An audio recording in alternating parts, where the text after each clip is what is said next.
চার জেলায় বজ্রপাতে 7 জনের প্রাণ গেছে বলে আমরা খবর পেয়েছি। এর মধ্যে গাইবান্ধায় একই পরিবারের 3 জন সহ 4 জন মারা গেছেন। আজ দুপুরে গাইবান্ধার সুন্দরগঞ্জের দক্ষিণ ধোপাডাঙ্গা গ্রামে বারান্দায় বসে গল্প করছিলেন চাচা ফুয়াদ, 2 ভাতিজা মিজান এবং রাফি। এ সময় হঠাৎ বজ্রপাতে ঘটনাস্থলেই 3 জন মারা যান। এছাড়া সাঘাটা উপজেলায় জমিতে কাজ করার সময় বজ্রপাতে মারা গেছেন এক বৃদ্ধ। তাছাড়া বগুড়া, নাটোর এবং পঞ্চগড়ে বজ্রপাতে প্রাণ গেছে আরও 3 জনের।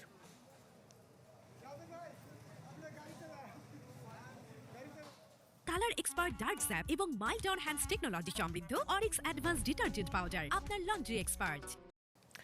এই মুহূর্তে গাইবান্ধার সুন্দরগঞ্জে আপনাদের নিয়ে যেতে চাই। সহকর্মী আসাদুজ্জামান মামুন রয়েছেন সেখানে। মামুন, জানাবেন যে একই পরিবারের 3 জনের বজ্রপাতে মৃত্যুর ঘটনা নিঃসন্দেহে খুবই মর্মাহত হওয়ার কথা সবাই। পরিবারে আর কে কে সদস্য রয়েছেন বা স্থানীয়রা কি বলছেন? কখনকার ঘটনা এটা?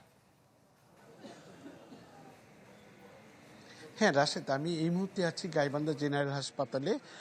তো আপনি যেটা জানাতে চাই যে আপনাকে গাইবান্ধা সুন্দরগঞ্জের যে দক্ষিণ ধোপাডাঙ্গা গ্রাম আছে, সেই ধোপাডাঙ্গা গ্রামে কিন্তু আপনার হচ্ছে রাফি এবং তার চাচা ফুয়াদ এবং তার চাচাতো ভাই মিজান, এরা বসে বাড়ির বারান্দায় বসে গল্পগুজব করছিল। হঠাৎ করে বিকেল 3টার দিকে এটা ঘটনাটা ঘটে।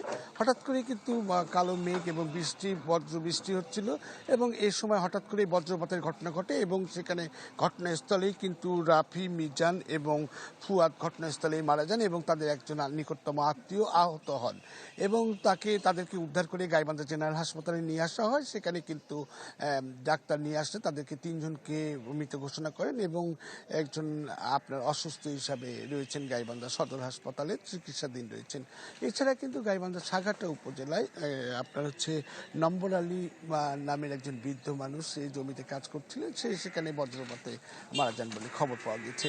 তো আসলে এটা ঘটনাটা ঘটার পরই এখান থেকে কিন্তু ইতিমধ্যেই কিন্তু তাদের লাশ তাদের গ্রামের বাড়িতে ধোপাডাঙ্গায় নিয়ে যাওয়া হয়েছে এবং কিন্তু এই সাঘাটা এবং ধোপাডাঙ্গা গ্রামে কিন্তু এলাকার স্থানীয় মানুষজন কিন্তু এটা বলছে যে দিন দিন এখানে বজ্রপাতের ঘটনা ঘটছে এবং তারা কিন্তু শোকাহত। এই এলাকায় কিন্তু শোকাহত সবাই যে এই ঘটনাকে কেন্দ্র করে। এই ছিল এখনকার মতো সর্বশেষ খবর। রাশেদ। মামুন, অনেক ধন্যবাদ যুক্ত হওয়ার জন্য। আসাদুজ্জামান মামুন আমাদের সাথে যুক্ত হয়েছিলেন গাইবান্ধার সুন্দরগঞ্জ থেকে।